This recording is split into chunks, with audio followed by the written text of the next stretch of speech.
They arrived in a German sedan, 3 board members in golf polos, carrying a folder thick with official-looking papers. My hands were still stained with engine grease when they informed me my barn was encroaching on community property and had to be removed within 30 days.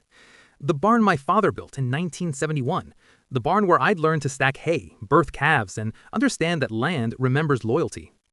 "We've had it surveyed," the HOA president said, not quite making eye contact.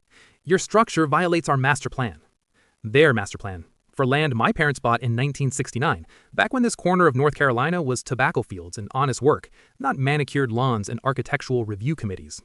They'd built their subdivision called Meadowbrook Commons right up to my fence line, then apparently decided the view of my working barn didn't complement their aesthetic.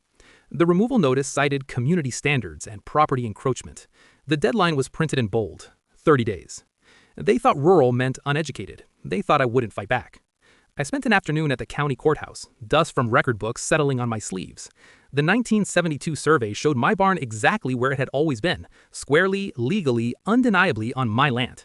The original zoning approval predated their entire development by 4 decades. But while I was searching, I found something else. Their subdivision plat, filed in 2009.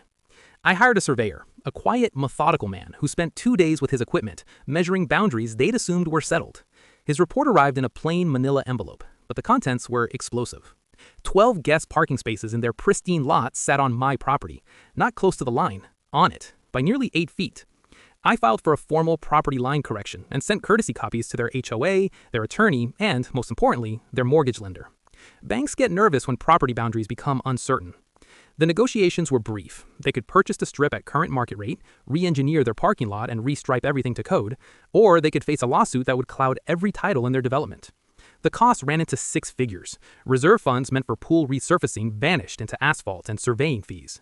The board blamed prior management failures. Angry homeowners blamed them, loudly, at meetings that stretched past midnight. My barn still stands, weathered and honest against the sky. Their pride crumbled like old mortar, and their parking lot, finally legal, sits precisely where it belongs, not on my land.